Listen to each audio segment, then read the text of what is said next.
Hoy es la clase sobre la disputa de redes, que es principalmente cómo funciona la historia económica a partir de los tejidos de cooperación, como la evolución de los tejidos de cooperación, de lo cual charlamos un poquito en la segunda clase, genera los fenómenos de la macrohistoria económica. Empezamos viendo en la segunda clase cómo funcionan y cómo evolucionan los tejidos de cooperación. Después vimos cómo su evolución genera las epidemias de ansiedad, estrés y depresión. Eso fue lo que vimos en la última clase. Y hoy vamos a ver cómo esa evolución determina los distintos fenómenos de la historia económica. Es decir, estamos en la flechita, en la determinación de los tejidos de cooperación respecto de los fenómenos sociales, de las acciones, la gran conducta de la sociedad. Y para esta clase nos van a acompañar algunas preguntas que son las que vamos a responder. En primer lugar, ¿por qué el poder tiende a concentrarse y la desigualdad a crecer? Esto es algo que desde distintas tradiciones económicas se fue respondiendo de distintas maneras. No todas esas respuestas son tan convincentes. Hoy vamos a ver como el mecanismo fundamental a partir del cual el poder se concentra. Vamos a ver cómo funcionan las revoluciones económicas, que tienen como dos grandes patas. Una restricción de la libertad al principio, con colonialismo, esclavitud, autoritarismo, proteccionismo económico, etc. Y después shocks de liberación de esas restricciones. Procesos de independencia, emancipación de los esclavos, libertades civiles o liberalismo económico en el caso de tendencias proteccionistas. Vamos a ver que todas esas cosas que aparentan ser muy disímiles forman parte de un mismo fenómeno cuando las vemos en el nivel de la red. Y una tercera pregunta que nos acompañará es cómo funcionan los colapsos económicos. Hubo distintos momentos en la historia donde había un sistema económico muy desarrollado, con alta población, alta productividad, y de un momento a otro, de una generación a otra, bajan los niveles de productividad, muere mucha gente, hay guerras, matanzas, etc. El llamado diluvio de Ur fue uno de los primeros colapsos civilizatorios que le dio como origen al mito del Arca de Noé y del diluvio universal. Hubo un colapso en la Edad de Bronce, alrededor del 1100 a.C. El Imperio Romano colapsó. Vamos a ver cuál es el patrón que cumplen los distintos colapsos civilizatorios. Y para responder estas preguntas nos van a acompañar dos conceptos centrales, que son el concepto de efectos de red y el concepto de desplazamiento de redes, que ya hemos adelantado en la segunda clase. Y el concepto que engloba todo esto es la disputa de redes. Es cómo los tejidos, especialmente las jerarquías, compiten entre sí a medida que van pudiendo crecer.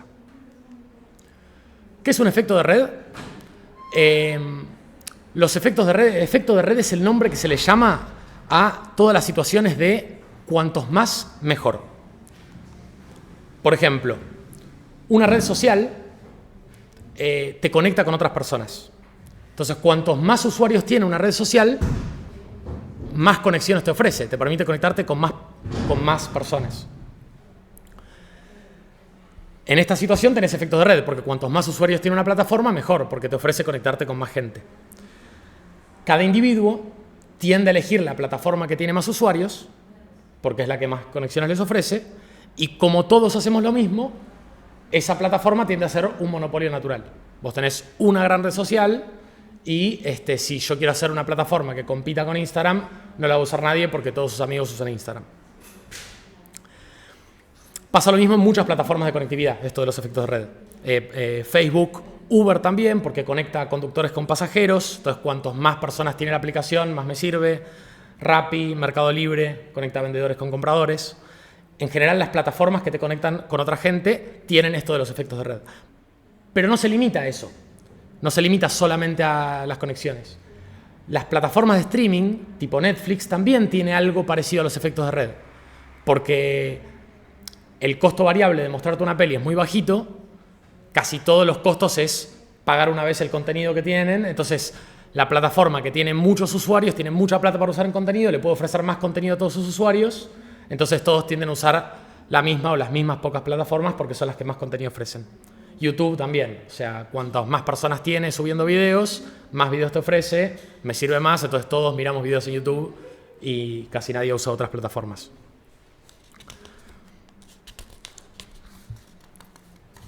Bueno, ese concepto, que son los efectos de red, que en general lo asociamos a plataformas digitales, plataformas de conectividad, plataformas de streaming, etc., no se limita solo a la digitalidad. Los seres humanos nos juntamos a producir en grupo, a veces. Nos juntamos a producir todos juntos en una cooperativa o en una empresa y hacemos cosas juntos. Entonces tenemos una pregunta que es, bueno, producir en grupo, dividiendo tareas, ¿trae efectos de red? O sea, cuantas más personas somos, ¿es mejor para todos? El concepto por detrás de eso sería, bueno, claro, cuantos más somos, más nos podemos especializar cada uno, entonces podemos aumentar la productividad de todo. En una fábrica, los trabajadores producen más cada uno que en un taller artesanal. Entonces, son más, la producción per cápita aumenta, cuantos más mejor, efectos de red. Pero hay un problema, que es que para poder lograr eso, o sea, para que cuantos más seamos sea mejor porque nos especializamos, necesitamos tener la capacidad de dividir esas tareas eficientemente. En el feudalismo, por más que vos juntaras a 50.000 personas y les dijeras produzcan juntos, no podían producir un iPhone. Hoy sí. Entonces,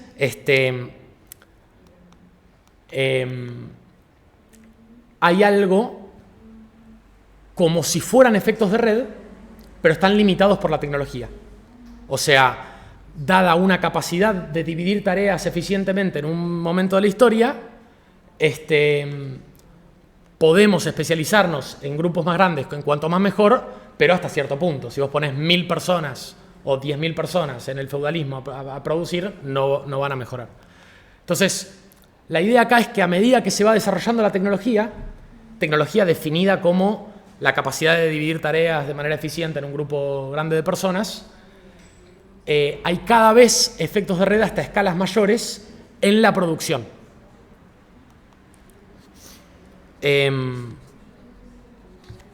Pero están limitados por la tecnología. Ahora, cuando estamos produciendo en grupo, sea en una fábrica, en una cooperativa, ¿cuál es el tejido de cooperación que estamos usando? O sea, porque a fin de cuentas, cuando producimos en grupo, no podemos desdoblar esa producción grupal en múltiples tratos interpersonales. No es que yo voy negociando con cada uno de mis colegas de trabajo, tanto con favores por reciprocidad como con negocios mediante el mercado. Estamos todos haciendo algo juntos. Cada uno trabaja y con mi trabajo aumenta la productividad del grupo. Trabajar es una externalidad positiva dentro de esa comunidad productiva. Entonces necesitamos alguno de los tejidos de cooperación que favorezca la cooperación en grupo. En escalas chiquitas, los grupos productivos pueden usar el reconocimiento o las jerarquías. Mientras que en escalas grandes, como el reconocimiento no escala, solo se usan jerarquías. Entonces lo que vemos en los grupos productivos es una dinámica similar a la de los efectos de red de las plataformas digitales, donde aparece Facebook y 5 años después es una sola plataforma que usa todo el mundo, pero en cámara lenta. ¿Por qué en cámara lenta? Porque paulatinamente, con el tiempo, la tecnología va mejorando y a medida que la tecnología mejora y los efectos de red alcanzan niveles más altos, las personas tienden, lo mismo, a mudarse a los grupos mayores, que son capaces de dividir tareas eficientemente hasta escalas mayores y cuanto más mejor, para aumentar su productividad personal.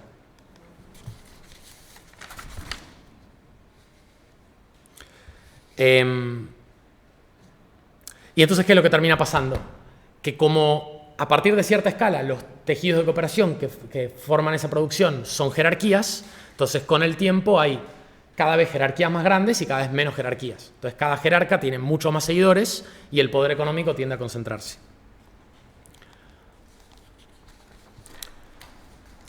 ¿Qué es lo que pasa en este ecosistema?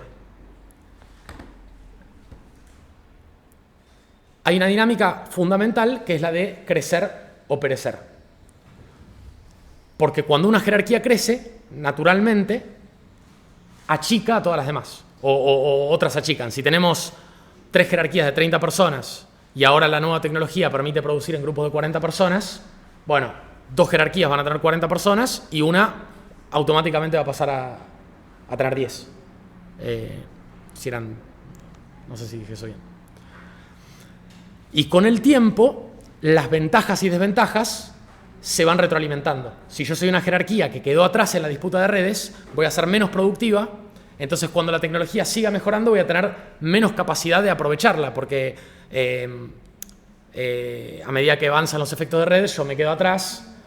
Toda mi gente cada vez va a tener más presión por irse a las jerarquías más productivas. Mi jerarquía se va a quedar cada vez más atrás, cada vez más mi gente se va a querer ir, me voy a ir achicando hasta morir. Entonces, si una jerarquía no crece en ese contexto de desarrollo tecnológico, va a ser automáticamente desplazada.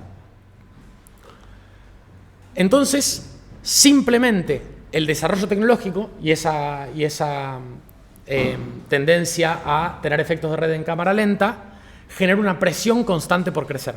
Esa presión constante por crecer que vemos en el sistema actual es la misma, en términos formales, en la formación de estados-nación, donde pequeños reinos tipo crecen hasta la escala nacional.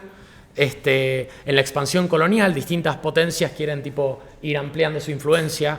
El reparto de África hasta la Primera Guerra Mundial, el imperativo de crecimiento en empresas, que ya no es simplemente una cuestión de, no, yo quiero ir creciendo para pagar más dividendos o para ganar más plata. Es una dinámica intrínseca al sistema, porque si vos no creces, morís, básicamente. Y bueno, la economía de plataformas, que es lo que vimos al principio, que nos muestra en cámara rápida lo que en el resto de la economía sucede en cámara lenta. Entonces, ¿qué pasa cuando una jerarquía queda en desventaja en este juego? Tenés una jerarquía más chiquita y es menos productiva. Entonces, sus participantes naturalmente querrían irse a una jerarquía más grande y más productiva para poder tener un mejor nivel de vida, etc. Entonces, en ese momento no es que las jerarquías más chiquititas se disuelven de una muchas veces, sino que a veces, antes de disolverle, lo que hacen es restringir la libertad de movimiento de sus propios participantes. O sea, si a los participantes de mi jerarquía chiquitita les conviene irse a la jerarquía grande y eso va a hacer que mi jerarquía muera, yo digo, bueno, ahora les prohíbo moverse, les impongo alguna medida coercitiva que les prohíbe participar de la jerarquía más grande. Y el modo de llamar esta dinámica, que es muy usual en la historia, es cápside. Cápside es un nombre que significa más o menos pared o caja, y es la misma raíz etimológica del término cautivo. Por ejemplo, cuando el Imperio Español, cuando Gran Bretaña estaba empezando a tener la primera revolución industrial y la red comercial de los británicos era mucho más ventajosa para todas las personas que participaran, porque era más productiva que la red comercial española, los productos manufacturados españoles eran más caros y de peor calidad, el Imperio Español hizo un montón de reformas en sus imperios, cuyo principal objetivo era tener mayor control de sus imperios para aplicar medidas proteccionistas. Entonces ahí se creó, por ejemplo, el Virreinato del Río de la Plata para regular en gran medida el contrabando y tener como políticas proteccionistas para que los argentinos, por ejemplo, en ese momento, que todavía no eran argentinos, no pudieran comerciar con los británicos para no perder influencia de los españoles. Otro ejemplo, cuando las fábricas del norte de los Estados Unidos eran muy productivas, ofrecían salarios muy altos, una plantación de algodón del sur, que era mucho menos productivo, no tenía ninguna manera de hacer que la gente trabaje si no fuera con esclavitud. Entonces la esclavitud era la manera la restricción de la libertad de sus trabajadores era el único modo de sobrevivir en un contexto donde había jerarquías mucho más productivas que daban muchos beneficios a sus trabajadores. Otro ejemplo son los lazos de servidumbre feudal. A partir del siglo XII, en algunas ciudades en Europa llamadas burgos, aparecía talleres de manufactura que eran mucho más productivos que simplemente plantar plantas en un feudo. Entonces, los lazos de servidumbre feudal se empezaron a volver mucho más fuertes y se le prohibía a los siervos irse, le debían lealtad al señor feudal para que no se fueran todos a trabajar a la ciudad, que tenía talleres artesanales y muchos beneficios. Entonces, el patrón común de estas distintas dinámicas y varias otras que no estamos mencionando es la cápside, una simetría en términos tecnológicos, donde la jerarquía menos productiva, para evitar ese perecer propio de la disputa de redes cuando estás en desventaja, restringía la libertad de sus participantes. Pero en el propio contexto de la disputa de redes, las jerarquías más grandes siempre buscan seguir creciendo. Y las cápsides limitan su crecimiento. Yo quiero seguir creciendo y las personas que tendrían que venir a mí para seguir creciendo tienen la libertad de movimiento prohibida, no puedo seguir creciendo. Entonces, eventualmente suceden estos momentos en que las grandes jerarquías liberan a los cautivos de las jerarquías menores. Entonces, eso que era el proteccionismo en el Imperio Español, hubo una ola independentista en gran medida financiada y fogoneada por el Imperio Británico. San Martín se formó en Gran Bretaña, fueron los principales donantes de armas en las independencias, fueron los primeros en reconocer la independencia del ex Imperio Español, y después fueron los primeros beneficiarios después de la independencia de los españoles, hasta los años 40-50, la Argentina estaba prácticamente bajo dominio británico. Las fábricas del norte, en un momento, los estados del norte de la Unión de Estados, atacan a la Confederación de Estados para liberar a los esclavos y que muchos de ellos migraron después a las fábricas del norte que ofrecían libertad y mejores salarios, etc. Y también eventualmente los burgueses, que eran como ya se habían conformado en una jerarquía mucho más productiva, atacan al antiguo régimen, a las viejas monarquías, a esos lazos viejos de servidumbre, para poder incorporar dentro de su masa laboral a todas las personas que estaban restringidas por esos lazos de lealtad anteriores. El término ecólisis viene de oikos, que es la palabra que da raíz a economía, que es esta organización productiva, y lisis, que es algo así como ruptura. Entonces, como que es estas cosas que muchas veces tendemos a entender como revoluciones que vienen desde abajo, en la historia la dinámica es que en general suelen ser más como de conquista de una jerarquía hacia otra. Entonces, las ecólisis no suelen ser sublevaciones. Pueden tener algún rasgo de sublevación. O sea, no es que las personas oprimidas no hayan participado de ese proceso. Pero en gran medida, la alineación de incentivos está fogoneada por una jerarquía. Y esto tiene que ver con los tejidos de cooperación que habíamos estado mencionando. A los subordinados de una jerarquía, habíamos visto al principio que lo que hace que la jerarquía sobreviva es que ese tejido sea resiliente, lo que quiere decir que a nadie le conviene ser el primero en desobedecer. Entonces, la sublevación es contraria a los intereses individuales en cualquier contexto. Además de que a nivel histórico las revoluciones tuvieron la forma de cápsides y ecólisis, también a nivel económico eso es lo esperable. Es esperable que no sean sublevaciones directamente desde abajo, sino que siga alguna dinámica sostenida por algún tejido de cooperación. De cualquier manera, vamos a hablar más de esto en la próxima clase cuando hagamos algunos comentarios respecto de la teoría marxista, ¿no? Entonces, las ecólisis son como un arma de doble filo. Por un lado, su efecto más inmediato es muy bueno, o sea, porque mejoras las condiciones de los cautivos. Es muy bueno que desaparezca la esclavitud y es muy bueno también la independencia de los españoles, que tenías que comprarles cosas carísimas mientras estabas medio muriéndote de hambre, cuando otra persona te podía vender una camisa mucho más barata y mucho mejor. Pero al mismo tiempo son procesos que siempre están seguidos de concentraciones de poder muy rápidas, porque esa capacidad de crecimiento de las jerarquías que ya permitía la tecnología, pero estaba limitada por las cápsides, de repente de un momento a otro se puede liberar y crece mucho la concentración de poder. Y hay dos comentarios para pensar en la idea de cambio social, que es que, en primer lugar, ninguna revolución fue un punto de partida. O sea, en general, este tipo de dinámicas son posteriores a que el sistema nuevo crezca. No es que los de abajo en un momento dicen, che, este sistema no me cierra, toman el poder y arman un sistema nuevo, sino que eran una jerarquía que ya tenía un sistema armado y una vez que ese sistema armado era más poderoso que el anterior, lo desplazan. Por ejemplo, la economía burguesa aparece en el siglo XII. En el siglo XII es que aparecen las redes de comercio en Europa y cierta forma de protomercantilismo, de tratar de tener valor agregado haciendo arbitraje entre distintas ciudades o tratar de obtener ingresos por hacer productos manufacturados. La revolución burguesa no es el punto de partida, sino la culminación de la aparición de un nuevo sistema. Y en segundo lugar, que ninguna de estas revoluciones cambió realmente de sistema económico.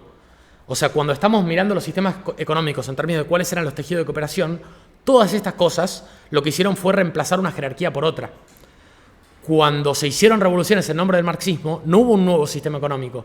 Se replicó el método jerárquico, quizás con un modo de producir diferente, quizás con otras prioridades, quizás se cambió un rey malo por un rey bueno, pero no dejó de haberse cambiado un rey por un rey, un jerarca por un jerarca. Y la segunda parte de este asunto, o sea, lo primero es, bueno, ese es el funcionamiento general de las revoluciones, ¿no? La dinámica de cápsides y ecólisis y la concentración de poder.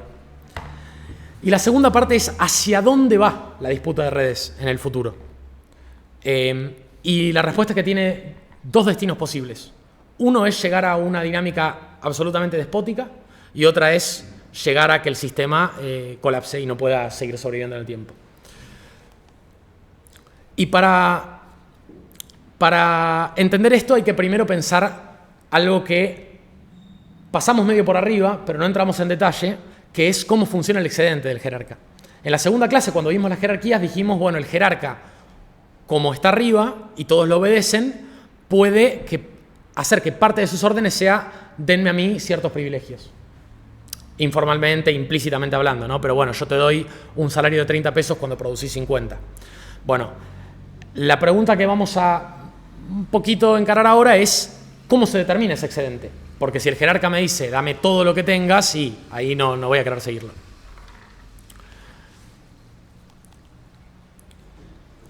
Entonces, en principio uno podría pensar que yo elijo participar de una red o una organización, una jerarquía, si me ofrece más valor que otras. O sea, si produciendo ahí gano más que en otro lado. Entonces, imaginemos, por ejemplo, que yo produciendo solo en el medio del campo cosecho 10 tomates por mes. Y llega una empresa y me dice, bueno, si vos producís conmigo, te voy a dar 20 tomates por mes. Bueno, entonces yo prefiero ir a la empresa porque me da más que yo produciendo solo. Ahora, si esa empresa genera 50 tomates por persona, yo voy a producir igual, y al generar 50 y darme solo 20, el jerarca ganaría 30 tomates por persona. O sea, tendría un excedente de 30 tomates. Entonces, básicamente, y si vienen dos empresas distintas, y una me dice yo te pago 20 y otra me dice yo te pago 30, yo digo, bueno, voy a la de 30. Y si en lugar de 30 me dice 21, digo, voy a la de 21. Siempre que sea mi mejor opción. Entonces yo voy a elegir una empresa para ir a producir siempre que me pague más que la mejor alternativa. Entonces ahí hay como una posible reinterpretación del concepto de salario de mercado, que es, bueno, si el salario de mercado para un ingeniero de software son, no sé, 1 millón de pesos por mes, eso significa que cuando una empresa me va a decir un salario, bueno, yo siempre puedo pensar que alguna otra empresa me va a ofrecer esa cantidad. Entonces lo tengo como criterio de comparación. haciendo un poco una extensión del concepto, yo lo que diría es, bueno, ¿cuánto me pagaría la mejor alternativa que yo tengo para producir? Eso sería el salario de mercado. Entonces, el excedente del jerarca respecto de mí es la diferencia entre cuánto yo produzco en el contexto de esa empresa, que tiene efectos de red, cuanto más mejor, y cuánto me daría la mejor alternativa. Se puede inferir a partir de cómo funciona la tecnología y esto de que crece la productividad hasta un punto óptimo y después empieza a decrecer, cómo funciona el excedente en términos generales, pero no vamos a entrar tanto en detalle en eso ahora, porque lo que vamos a ver es un poco independiente de cómo se determina el excedente en general. Pero acá está el concepto del desplazamiento de redes. O sea, nosotros ya tenemos que los jerarcas capturan parte del valor que genera su red. Ya capturan excedente. Una plataforma digital te cobra una comisión, un empresario tiene una plusvalía, etc. Y el concepto central es que cuando una red crece, las otras redes son desplazadas.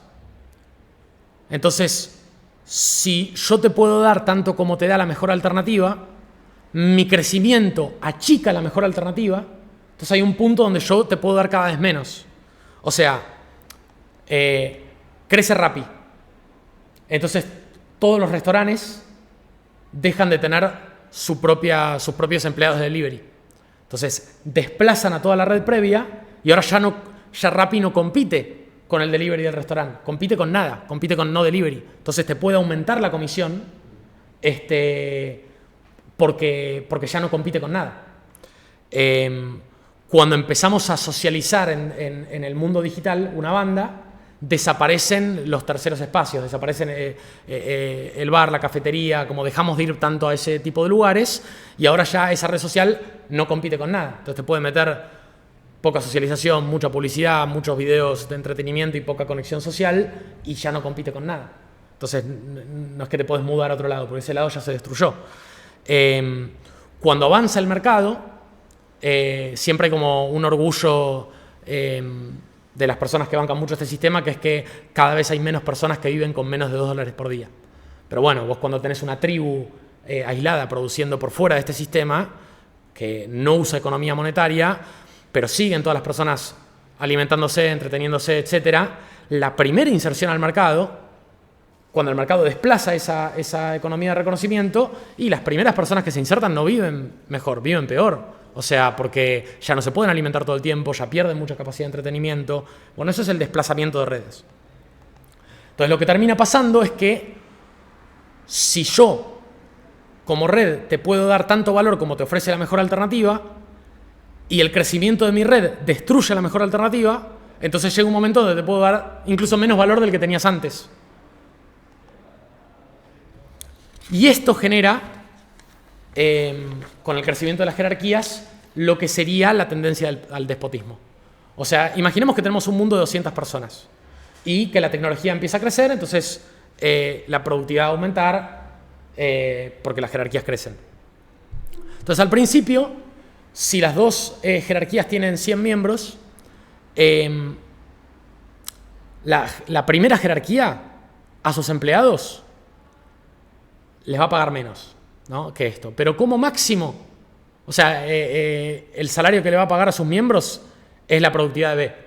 O sea, la segunda empresa, imaginando que el segundo empresario no se queda con nada de excedente y le da todo a sus empleados, que no es el caso, pero imaginando eso, bueno, la primera empresa le pagaría, entonces, igual, 0 excedente, todo a los empleados.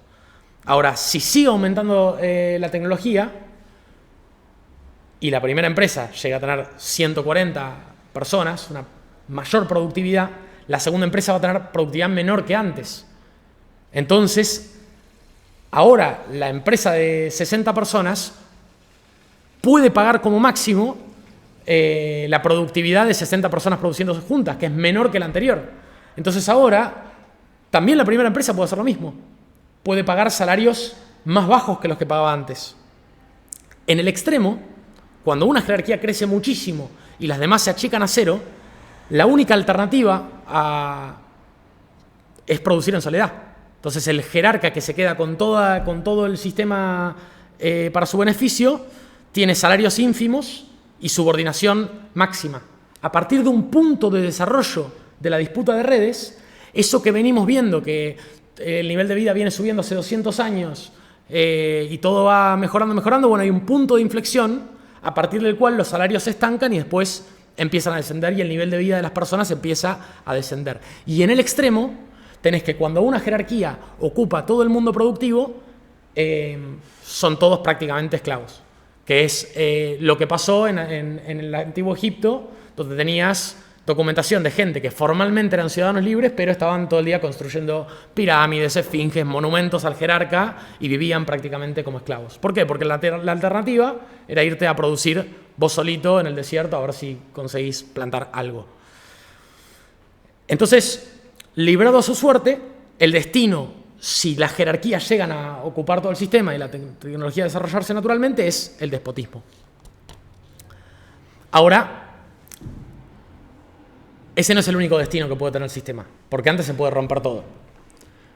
¿Por qué? Imaginamos que se empieza a aproximar esa tendencia al despotismo. Empiezan a crecer mucho una jerarquía y los niveles de vida de los sectores medios se empieza a descender muchísimo. Y se empieza a ver que al final de ese proceso el faraón Ramsés se va a llevar absolutamente todo y el resto no se va a llevar nada. Entonces ahí puede pasar otra cosa, que es que los sectores medios de esa jerarquía digan, che, si yo sigo así, voy a quedar en la nada, salvo que sea yo ese máximo jerarca que termina teniendo todo y el resto nada.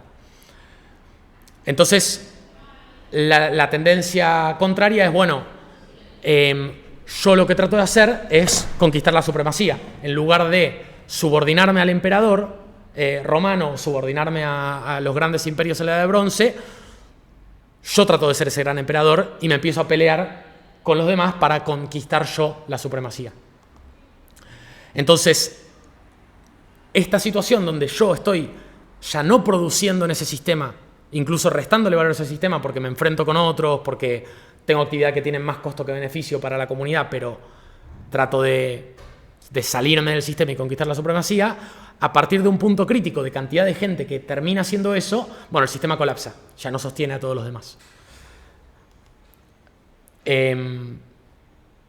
Y esto es en parte lo que sucedió en los distintos colapsos civilizatorios. Que en general se dice, bueno, hubo también problemas ambientales, hubo también presiones externas, pero esos problemas ambientales y presiones externas son cosas que sucedieron muchas veces en la historia. O sea, también hubo otras grandes crisis, grandes hambrunas en otros momentos de la historia que no significaron un colapso.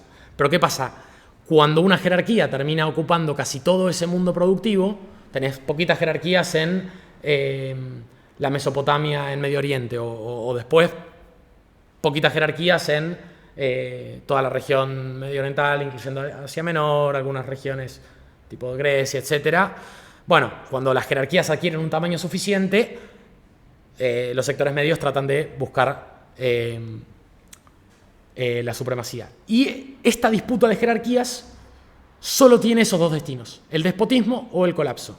O sea, si esto queda librado a su suerte, vamos a tener o un Jeff Bezos ramsesístico, donde todos estamos construyéndole naves espaciales y esfinges en la luna, o una tendencia hasta el colapso de estas ideas de yo no produzco, pero trato de conquistar la supremacía con un atajo de hacerme rico rápido, que es la otra tendencia, ¿no? El crecimiento de la ludopatía, el crecimiento de estafas piramidales, esquemas Ponzi, que es la otra gran cara, ¿no?, de la economía actual, donde los sectores medios ven que ya desde los años 90, 2000, los salarios empiezan a estancarse, empieza a haber mucha desigualdad y muchos jóvenes tratan de hacer eso, ¿no?, conquistar la supremacía en lugar de decir voy a hacer carrera,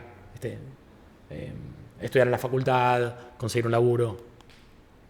Bueno, entonces eso fue el concepto de la economía para redes, como esa es la tendencia fundamental de la historia económica, que a medida que se desarrolla la disputa de redes, vas teniendo concentración de poder con cápsides y ecólisis, que genera lo que son las revoluciones y este tipo de grandes tendencias, y después macrocapítulos donde esa disputa de redes llega a una conclusión, el sistema colapsa y tenés, viste, una edad oscura que empieza después de vuelta a crecer la disputa de redes, o sea, que cae la de bronce y el imperio micénico se colapsa y después eventualmente empezás a tener algunas ciudades en Grecia, el imperio persa que empiezan a crecer, etc. O el imperio romano, ¿no? Colapsa y después arranca de nuevo todo, tipo medioevo, feudalismo, qué sé yo.